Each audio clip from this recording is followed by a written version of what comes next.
Guys, quick PSA for everyone. The ducks in the pond are not free. They are protected by the Migratory Birds Act, and violations of that act, including interference with them, can lead to fines and jail time. The ducks are free in the sense that they don't have a price attached, but you cannot take them home. Anyways, I know what you guys want. You want Hayabusa swap caddy stuff, but never fear, we'll get back to that next week. You see, people complained there wasn't enough substance in last week's episode, so we're going to work on it in the background and put a better video out for you guys next week. Now, I just wanted to give you guys a heads up about the Tesla semi-truck, all right? Because back in the day, you can reserve your own Tesla semi for $20,000. And even though I thought it was cool, I didn't want to pay that, seeing as I've had a few friends pay $50,000 towards a Tesla Roadster several years ago for a car that has yet to come out.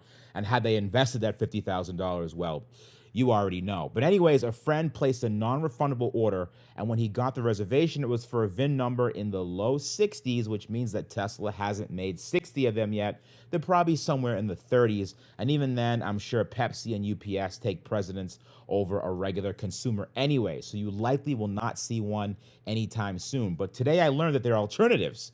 Remember that company, Nikola, the company that was coming out with the electric semi-truck? Well, we all know how that went down. They literally ended up pushing a non-working prototype down a hill, lied to investors, and the old CEO was put in jail. I thought it was kind of funny, but no one else did, and especially not the investors. And yes, it was quite the story, made national headlines, and I think we all assumed that they were left for dead. And it turns out they weren't done for. They came out of seemingly nowhere and have built hundreds of these electric semis and put them into the hands of companies already. And they let you drive the trucks and they aren't sworn to secrecy. Nikola wants you to let you know that they have done better. Tesla doesn't care because they know you're probably going to buy a Tesla anyways. Let's take a look at these things, shall we? Let's do a deeper dive. Boys and girls, before we get this show on the road, I will have an announcement to make. And that's I will never buy another gas-powered car again. All of the wildfires and heat waves and floods that you've been seeing in the news lately are a direct result of this car behind me in general, which is why I've been telling you all summer about how one of the best nonprofits fighting climate change is running its annual EV raffle fundraiser. And there are 3 reasons why you should buy a ticket to an Lucid, a Rivian, or a Tesla to help the Chesapeake Climate Action Network Action Fund. Number 1, the tickets are way undersold, and the drawing is less than 11 days away, and only 3,500 of about 5,500 tickets have sold. So your chances of winning are good. And if you've already bought one ticket, buy another one to increase your odds. Number 2, the prizes are amazing.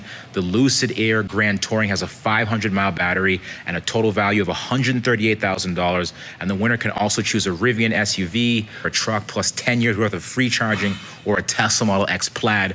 Number 3, our friends at the CCAN Action Fund do amazing work, and they use all the proceeds to fight the kind of nightmares you see on TV every night, or your favorite YouTube channel, or whatever you watch on Netflix. So thank you, CCAN Network, once again. That's my spiel, and let's continue the episode. All right, boys and girls, I know I told you guys there's something missing from the channel. He is officially back again. Ladies and gentlemen, John Ross, everyone, the man of the hour. People have been asking, where is John Ross? John Ross is here right now. What brings you here, John Ross? Well, I heard you needed some help cleaning things up around your shop. I actually do, yeah. I walked here from Kansas. It's amazing. From Kansas? Yeah, long walk. How long did that take you? 7 days. Jeez, not bad. Yeah. It shows your dedication. John Ross, hop in. All right. Well, you guys, no, don't touch the car. That's pretty cool. Hop in. It's no touch. No touch, huh? Ready, watch. Almost. That's never worked before. John Ross, so I have a Hellcat now. Uh-huh. In case you've seen it before. Yeah, I've done some tuning on that. So because I have that, if you're in the area, you don't have to walk anymore. Okay. You can drive this. I'll drive this. All right, but before we do that, Whatever's free. let's clean some stuff at the shop. All right, let's go. Let's do that. It's good to see you, man. People have been asking about you for the last several months. People have been asking, where is this guy? Where is this guy? He's missing. Haven't seen him in a while, but you're back. I'm back. You're back, man. It feels good. Feels good. Put your seatbelt on. What's all this, man? I got just this thing to help out with the cleaning. What's this big guy? It's a pressure washer. That's right, 3,200 PSI. Hundreds of PSI? No, that's thousands of PSI. That's awesome, man. Do you not do numbers? No, I don't. John Ross brought us this awesome new TN pressure washer. How he carried it all the way from Kansas, I really have no idea, but we just opened the box, Put the rugged wheels on, screwed on the accessories, added oil, and we were ready to start blasting away dirt, grime, not this Grimes, but it's built to last. It's safe. It's EPA, CARB, and ETL compliant. Quick and easy to set up with 3,200 PSI of washing pressure with a 20-foot hose and dual soap tanks with 5 nozzles so you can tackle pretty much any cleaning task. Now, just check this out if you're interested and you want your own washer. Make sure you use my link in the description box below along with the code for 10% off just for you guys watching this video. What do you think about electric semi-trucks? Electric semi-trucks look really cool because they can tow unlimited weight. And Unlimited? They're always Yeah. on a tow truck. So you got... Very true. It's much longer. It looks cool. What manufacturer have you seen in the back of a tow truck for electric Tesla semi? ones, right? You see all the Frito-Lay and the Pepsi ones. That, Right. Because they pretty much have them all right now, right? Yeah. And then you're like, hey, a new picture of a Tesla semi. On the back of a diesel truck. Yeah. Funny how that works. So I heard about this other company called Nikola. Remember the ones? The Badger? The Badger. I've heard of the when Badger. They were pushing it downhill and it didn't work out. What I didn't know was they have an actual semi-truck that they've been selling that works. Interesting. But people have been so focused on the Tesla one because, you know, the same people that It put gets all the publicity. all the publicity. The second you put Tesla in like a video title, which I will do with this one, there's other electric semi-trucks out there that are like working and stuff. Let's go check it out. So John Ross and I left at the same time to head to Michigan, 850 miles away, which is normally a 12-hour drive, but it was going to take 17 hours for him. So I did what any good friend would do. I bailed on him, and I got to Michigan many, many hours before, went to the Henry Ford Museum, which was a great museum, by the way. Also went kayaking in Lake Superior, which I would have thought lakes were smooth, but it was anything but smooth. It was like the damn ocean out there.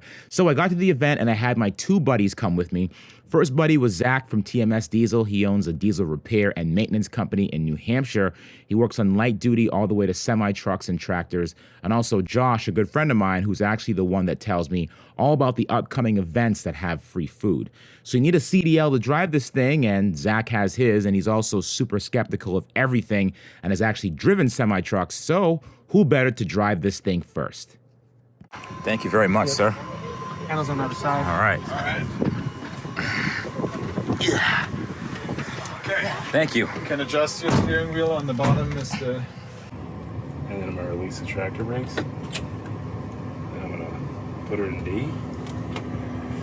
We got a little higher. Press it again. Press it again. Sorry, that was too short, I think. Yeah, now it's in D. No, I see it's in D, yeah. There's an indication. Yeah, on the bottom lower right. Yeah.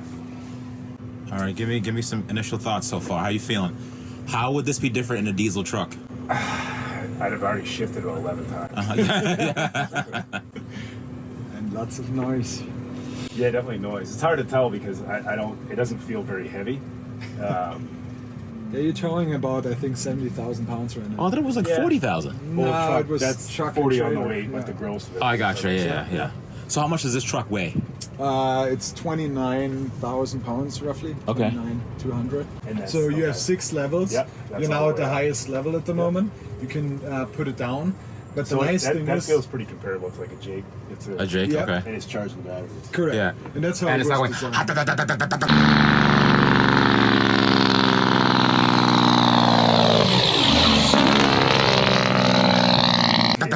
Yeah. Yeah, can you put that sound on here? Yeah. Can we add the sound for the You can Jake probably back? do some artificial... How's it It feel? feels too fake. Like Really? it rides too nice. Do you want more aggression when you come to driving a truck, or you just... What do you think? He wants his kidneys to hurt. I don't. Yeah. He's done driving. Yeah. You were doing an all day. We were talking about this earlier. Like short haul. You're going to your supermarkets to drop off. Every 10 miles, you have another drop. What are we talking battery life as far as that goes? Like, obviously, it's not going to do it at 300 miles, but because you're going to be on and off the accelerator. Well, these lower speed applications, stop and go, are actually not that bad for fuel economy on the zero emission trucks here because you have the regenerative braking, so you will get a lot of the energy back. It always depends on loading condition and so on, and the routes, what the actual range is. We've seen the 300 miles in some of these applications. When you're constantly on the throttle, that's when it's not so great. But off and on slow traffic, it excels there because there's no idling. You're just kind of there. Now, are they going to do like a lower horsepower or like power output? Just because, I mean, It's a lot, isn't it? Yeah, you don't need it. Like, Yeah. would it be more? So this is one learning we had for the fuel cell truck. We actually rated the continuous power delivery a little bit down, Yeah. just because it is so much power. And we're talking about it now also for the battery electric truck. We're discussing eco modes and so on, just to have a way to throttle down the power. There's been some feedback from fleets that it's a little too much. Yeah, right? if you can cut the power down to save battery life. I mean, Yeah. because most LTL stuff, you're talking 375, 425 max horsepower. Yeah, exactly.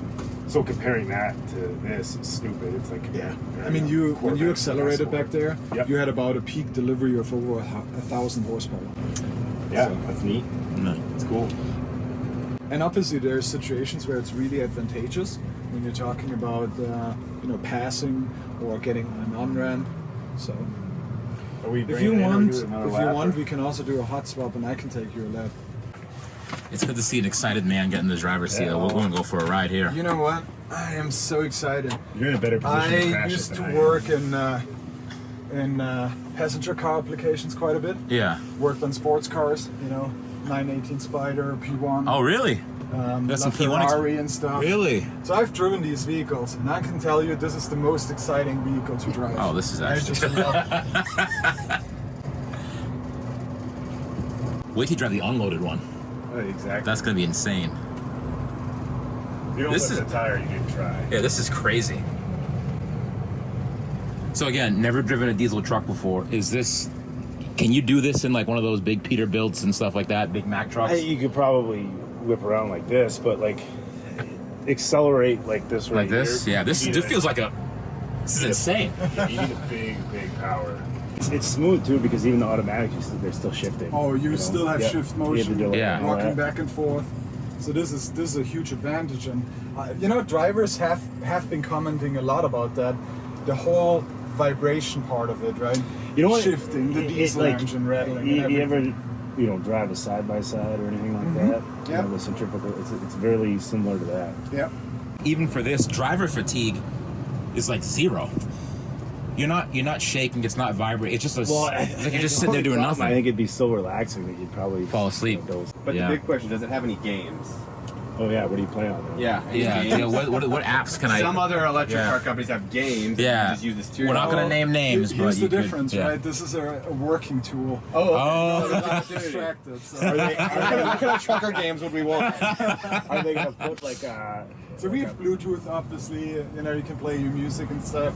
We don't have any apps for games or watching movies, but Yeah. it's definitely a consideration once you talk about long haul and sleeper trucks. Yeah, sleeper For the trucks, future, that's where this becomes relevant. So why is this so tall? I really have no idea. It's what comes with this cat over architecture. The basis we use coming from our partner Iveco on the S-Way cab. Okay, yeah, I saw and the that's suspension. a design that you have over in Europe quite a bit. Yeah. The So nice it's based thing on one of is- their cabs? Yes. Okay. So it's so spacious, and even with 6'4" or 5" or I mean, whatever, you can have a stand bed. You can have a bed up So- here. A little Well, ladder, a little actually, bed. the back here with the bench, Yeah. that's what they use as a sleeper area. Oh, really? In Europe, Exactly, and yeah. then you would have another bunk on top. Are they of it. considering a conventional model or? We Not are. right now. We are definitely for the future. For now, our focus is you could entirely move the battery on up these front two models. But Yeah. All right, Zach. What do you think? I was really impressed. Impressive, right? Yeah, it's not just the speed, but how smooth it was. It's pretty smooth. You've driven an electric car before, haven't you? Yeah, but like it just in general, like even it just goes with the air ride really good. It's really really smooth and responsive. I don't know. Do you see? It's scary how good it is. Do you see this taking over diesel trucks at any given point in time? No, I think. But I saw a smile in there, though. You smirked There was a couple a- times. I Couple have- I smirks. I think like the cities in the short haul. Like you stuff, said, LTL. Yeah, 100%. That makes total sense. You're not gonna see with a log loader behind it going up some class steep 6 trails, road hauling right, logs. yeah, in, like, Washington. or hauling dirt anywhere. That's not gonna happen. Not yet anyway. It'd be so much easier to get drivers for that because it's just so easy to drive. Dude, that's what I'm saying, dude. It's like driving an EV. Yeah. I mean, I haven't driven one yet, but I'm going to drive. I don't know, maybe the hydrogen one. I don't You really can know yet. easily, the only thing you have to pay attention to is swinging wide. Other than that, there's nothing else. Is there a problem with getting truck drivers right now? Yeah, because people can't. Well, for one, they can't. They made the federally mandated it to make it harder to get your CDL, which is ignorant. But, Right. and then you just want drivers that are any good. next June. A lot of these big companies, they have, you get X amount of violations and they kick you off for hitting stuff or accidents. Right. So guys, It happens to all of us. You hit a little pedestrian here, and it's not that big of a deal. Yeah, a guy on a bike, whatever. even if that trailer is empty, which I kind of think it is. Yeah. Well, let's open it. Yeah, I want to don't think open the trailer. It's still Open the trailer. It's like a homeless guy on like a laptop. I don't even know if the power is that much different, but just the lack of shifting. Even the automatic trucks, you have that you figure if it's a 6-speed and an automatic or a 10-speed, that's 6, 7, 8, 9 shifts that you're losing forward motion. To write down, that never stops. I know it's empty. It's empty.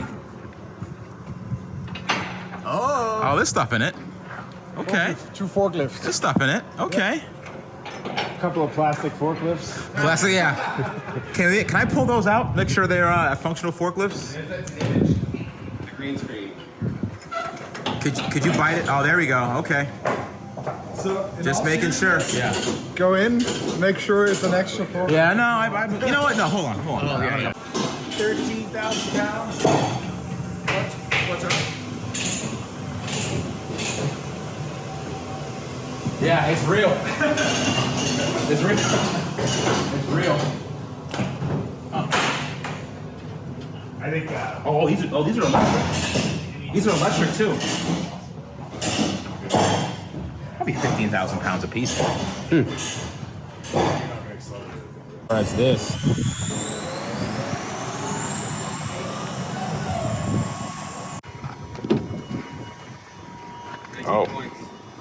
Oh boy, this is. Oof.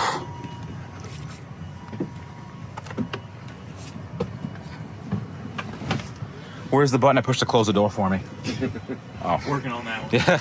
Ah! I can see it. If you're not careful, you can fall out of this thing. AC symbol, just 3 letters. AC. Yeah. It's like a Dexter kill zone in here with these plastic. Oh yeah, I haven't been to We this can't wear a one. seatbelt if we can't wear a seatbelt. If we don't put seatbelt on, it'll ding at us. Look at this. Look at this screen. It's like a freaking Tesla. You've been to Tesla before, right, Zach? I've never driven one, no. What? Oh, we drove in one today. Have you seen I one? drove in one. I didn't drive one. It's just like a Tesla. This is really, really cool. AC is kind of chilly though. I turn the AC off. AC. Oh yeah, let's see how you do Look at that. this.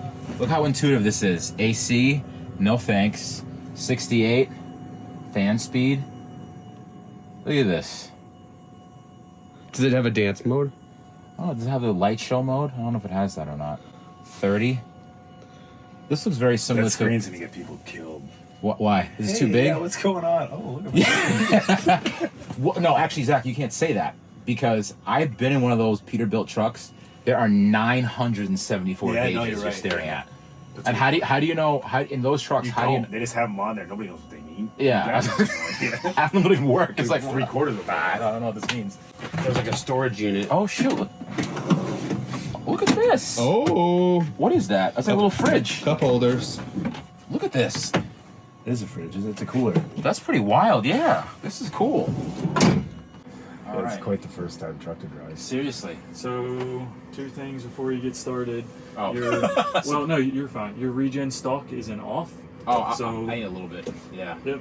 Jack that thing. Good. I think it's a good balance. Drifting around the corner. They don't have trolley brakes for the trailer on these? No. Plenty of room. Isn't it kind of sick how quiet this thing? It's incredible, isn't it? You could scare old ladies just walking behind them on the streets. And you probably just hit them because they wouldn't hear you. Yeah, seriously. Drift mode. You could probably drift this thing easily. If you turn that off, for sure. And you're good to go. We're good to go. Okay. But hold so, on, Sandy's right. Oh, sorry. boy. Hold on, CD driving. Okay, so this one will probably be a little faster. I'm not, but I don't want to scare Rich. Yeah, I'm not used to driving vehicles like this. Don't flip it. Yeah, Try not to flip it. Wait a minute. I've seen I'll try not to drive on the grass. I've seen the crash testing on these. They're great. This is going to kick ass, and you know, I got a lot of shitty comments about, oh, Nicola, didn't you ever see that they roll down the hill and all? Yeah. I am so glad. That's true. Yeah. This is. I mean, I don't want to name names or call anyone out, but this is better build quality than some cars that I've purchased as final versions. Well, you're not alone there. I'm telling you right now that a lot of people give me stuff to drive around that's allegedly ready for prime time. No. And they should be executed. You can talk a lot, and there's been people talking a lot, and we didn't want to have words against that. No. We wanted to bring these products, you know, as you see them here, to the market, and let just the product speak. Yeah. And that's what we do. It spoke for We itself. just want to deliver. We want to make this, you know, a more sustainable future with our products. Yeah. And we'll continue to do so. Awesome. Yeah. I'm really impressed. Thanks so much, Christian, for Absolutely. a wonderful trip. And Rich, Sandy. you're okay too. Thank you. I'm all right. This is a power distribution box. Okay. So this is where we distribute high voltage power. And we actually have two of those. There's a larger one in the front as well. This is the rear one, and that essentially distributes it to the high voltage to the inverters. The inverters sit here in the rear of the vehicle. Okay. And they're connected to inverters, and they're connected to the E-axle. And the E-axle is an integrated axle, one speed, fixed gear ratio with two electric motors, permanent magnet motors. How many volts is the battery system? Yeah. The battery system sits at around 750 volts nominal. Okay. And that's where the whole truck and all of the auxiliary systems operate. Gotcha. Okay. So, well, you have a DC to DC that kicked it down back into 12, I'm assuming, right? Yeah, so Okay. actually most of the low voltage architecture on this truck is based on 24 volts. Oh, so that's European based. European trucks, they all work on 24 volts. Yeah. And we did a conscious decision as well to work on 24 volts. Just because it gives us some advantages in terms of efficiencies in some of those components.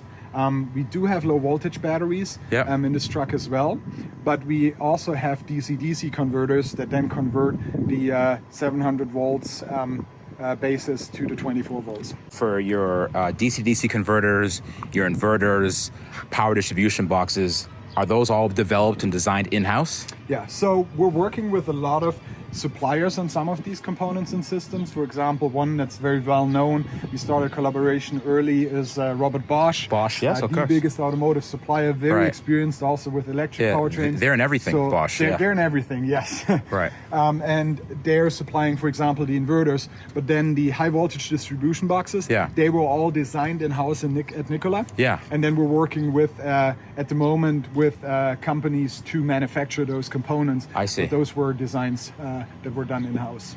So there's one thing that I thought was kind of important that you didn't mention, and that is that your software all belongs to you. Yes. Yeah. And that is huge. Yeah. If you saw Jim Farley talking about 150 suppliers with 150 different software designs that don't belong to Ford, it kind of like kicks the daylights out of your ability to move ahead. So that to me was a really big deal. By the way, I didn't catch the horsepower on those electric motors, but what are we looking at there? Yeah, so we rated this axle at 645 horsepower, and that's continuous power. The peak power, and this is really what's relevant for a truck, right, is the continuous power. The peak power, when you're talking about acceleration off the ramp or in a passing situation, then we're talking about over 1,000 horsepower. Wow. Peak output. We also own all of the back end of it. And that means not only what's on the truck in the software, but also all of the back end. So deploying over-the-air updates and so on, this all happens in a common ecosystem that's completely developed, managed, and implemented by us. It's a central team, and that develops various controls for different areas of the truck. For example, the body control module, the central gateway, the vehicle control module. And there's a lot of synergies with that, right? If you have a central team developing it on the same architecture. Yeah. So my biggest thing, the statement I want to make, the most impressive part about this isn't like an idea or like a concept. There are over 100 of these things currently operating on the road right now. That is correct. So I'm going to ask you an awkward question. Having over 100 of these on the road, what are some of the things people have talked about the vehicles, whether they're not used to something they don't like about it? What are some of the issues that you've seen out there in the field with these? There's actually, what we did very early on is get these trucks in customer hands. And Sandy is aware of that. Even the Alpha fuel cell trucks, we put that into customer hands with Biaggi back then and Anheuser-Busch, TTSI and so on, to get very early feedback and learnings from the market. Yeah. And that continues every day as these trucks operate in the field. So I can name you, a few examples. For example, we first did not have these fifth wheel ramps here. Okay. Well, that was something, a lot of customers asked for. Where we have these air tanks here, and even if we developed and tested these air tanks in various situations with a blowing tire and so on, and there's really not a concern, there's a perceived concern. So what we're doing now is we've relocated these air tanks, the two, we combined them and relocated them in the rear. Okay. And that was based on market feedback, right? In terms of feedback where they're not used to, the cab, as we talked about, cab over architecture used to be a thing in the US. Yep. It went away a bunch of years ago for good reasons, frankly. But this is a completely new era of cab over designs. And so, well, you sit much more forward. The climb up is a little steeper than in a conventional truck. So that is feedback where, drivers are not used to it. But once they sit in the cab, once they manage the climb, they're actually super happy. It's like a luxury car. It's nice in with there. how the whole environment. Right. So those are some good learnings and feedback. And I hope with these examples you see, we take that and we really implement those optimizations based on the market feedback, right? Right. We don't claim that we know everything and we'll do everything right from the get-go, but what we will do is we'll listen and we'll make sure to continue to develop this truck to the market needs and what the fleets really need and want. Now, do you guys have the most electric semi trucks out right now? I've never heard of so many of these being on the road. Yeah. I know there's another manufacturer, won't say their name, that built maybe 3 or 4, then I never saw them again. What can you guys brag about here? Yeah. I mean, I haven't seen another one of these on the road. Yeah. Well, I mean, there are other manufacturers out there by now with battery electric trucks. There's, also the established OEMs that have been around for a long time. Yep. They have electric models in their portfolio. I can't tell you honestly right now exactly the fleet sizes for all of these, so I don't know if we can claim the largest fleet out there. But we were for sure one of the first here to bring a battery electric truck to market. And we're serious about it. A brand new one, That's too. a brand new one. And we're not about this being a byproduct or an afterthought or something we do on the side. This is the core of our business. That's this all is what you we do. want to do. That's Right. all we do, the battery electric and the fuel cell electric truck. Right. And I think what we can claim is I believe, have, at least from trucks in production, we have the highest battery capacity energy-wise, and with that the range. And I know there's one other thing that I like to brag about, and that is if you want to buy a production fuel cell truck this year, there's not going to be many choices. You're going to have the choice to buy Nikola, Nikola, or Nikola, right? Right. So, and we did launch this Monday, 31st of July, we did start our production of the fuel cell electric truck. Oh, you did? In Coolidge, Arizona. That was an exciting moment for all of us. So We were currently, very if proud. you want hydrogen fuel powered semi truck, I can either get a Nikola, or Nikola. Is that correct?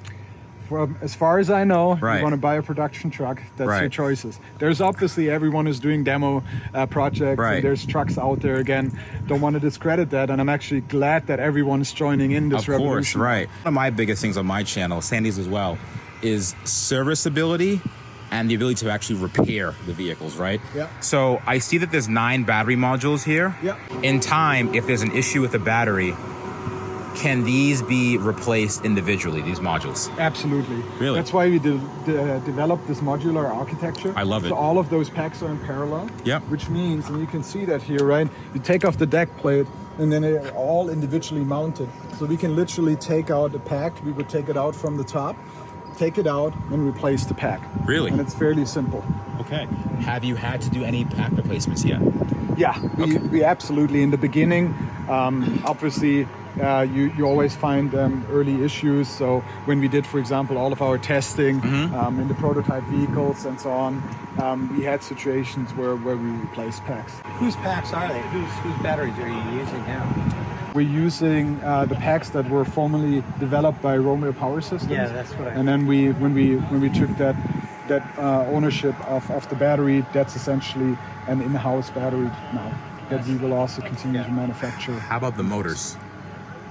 The motors, so on the e-axle, we work together with FPT, Fiat Powertrain, Okay. which is part of the Iveco group, Okay. to develop this e-axle together. And we're utilizing motor cores from Bosch. What he's really trying to get at What's he saying? is he wants a daily drive. I want to build this every day. I want to mean, live he in already this. told me. He told me it's his big dream. it's my big and dream to live in if one of you these. give him one, he'll drive it every day. Just give me one. I mean, I'll give it back at some point. But if I could build a back off of it and have like a home, could you imagine that? I mean, absolutely. when you think about it, yes, the price might be a little bit up there, but for a home, It would be a awesome. home on wheels, that makes perfect sense. I'm myself a camper, so I would love that as my daily driver. So where? too, You're originally from Germany. You live in the That's States now. correct, Where do you yeah. live in the States now? in Phoenix, In where Phoenix. our headquarters is, Phoenix, right. Arizona. And then fun fact is that I learned that you only drive American cars now. American muscle cars at that. Camaros, Mustangs. Yeah. You ever drive yeah. a Hellcat? Your Hellcats? Anything of No, those I yet? never You had a gotta drive one of Hellcat. those. Yeah. But, yeah. Those are a little low brow. I mean- but they're still very fun. At the same Yeah. time, I want to be part of the sustainable future. So Oh, sorry. Yeah, yes, unfortunately- I'm sorry. Unfortunately, I traded in my Mustang, and Yeah. I'm driving a Tesla now. which is Really? an awesome car to Which drive. one? Which one are you driving? Model 3. All three. Model 3. Yeah.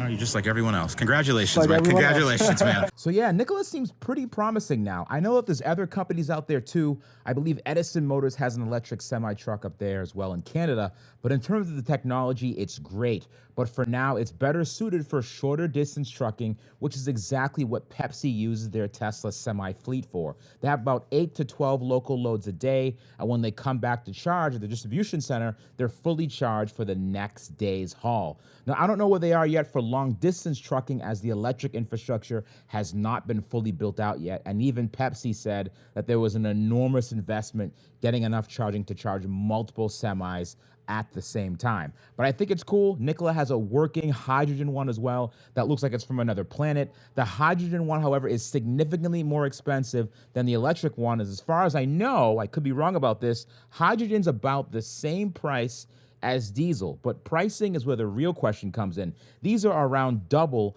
to triple in some cases the price of a pretty well-loaded diesel 18-wheeler. Will it make more sense over time as battery prices drop? Sure. But for now, let's sit back and watch these multi-billion-dollar companies, which are the only ones that could afford these things, buy enough of these trucks so that in about a decade or so, the price will come down so maybe a small business can buy one or two. And for now, I guess I'll just drive my Hellcat. Don't forget to check out the extended interview I have on Patreon and check me out on Instagram at RichieBKid. I will see you all next week.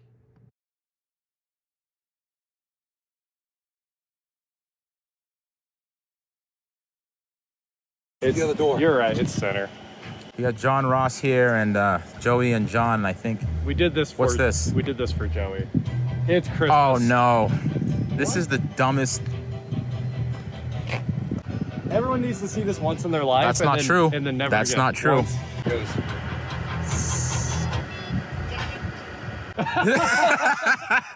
Rich, you saw me this. Did it just stop? What the heck? That's a sign you shouldn't do it. That's so funny.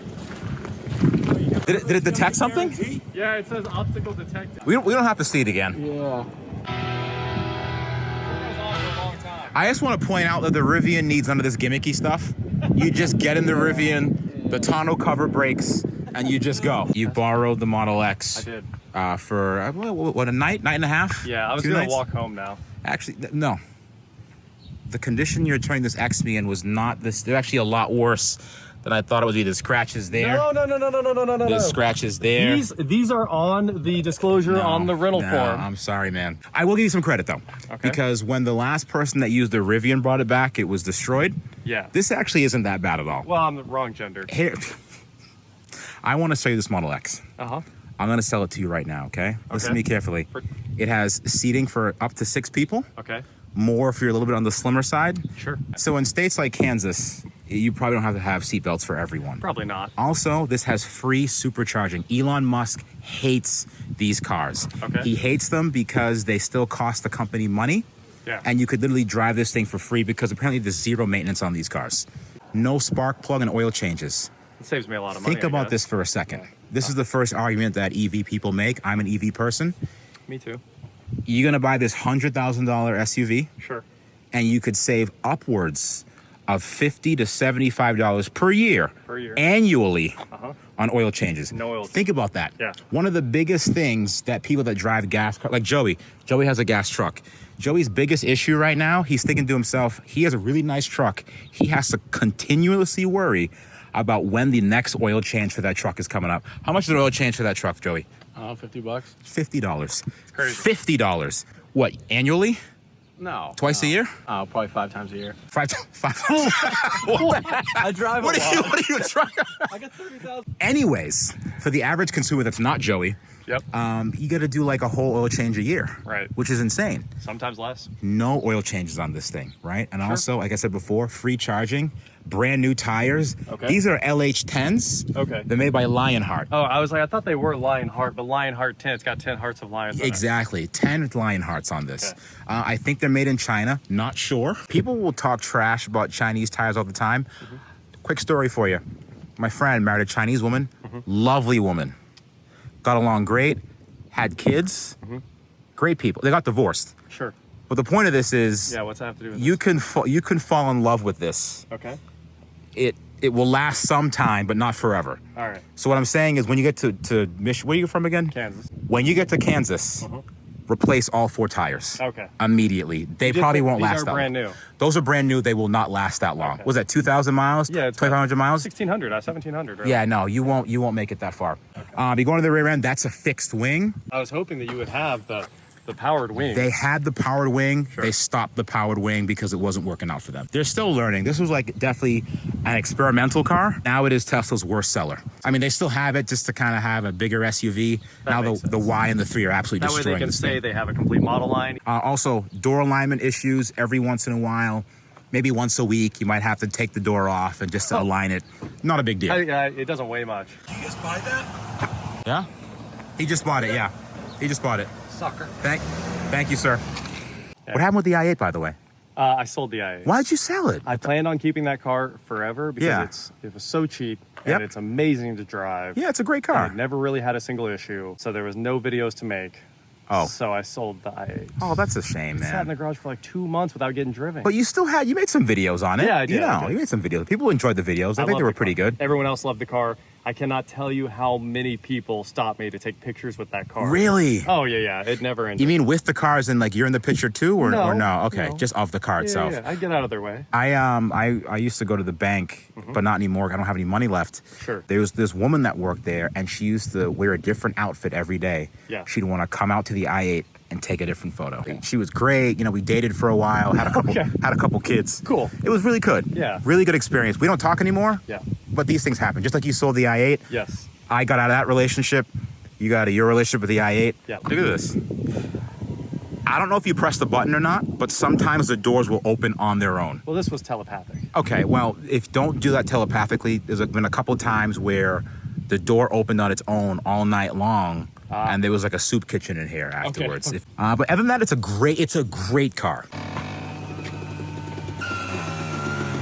That noise it's normal. That's part of it? It's part of it. It's part of the experience. If you put it back, it shouldn't make that noise anymore. So put it back. Press the back button. Yeah. It has to self-lubricate. I see. The self-lubrication's the key. Well, you got to do this maybe 10 or 15 more times. Yeah. You'll never hear the sound again. Like, for example, let's be quieter this time. Yeah. Look at that. Can't even tell it's there. What's that part, though? What part? No, that's fine. Again, back again. Don't worry about that.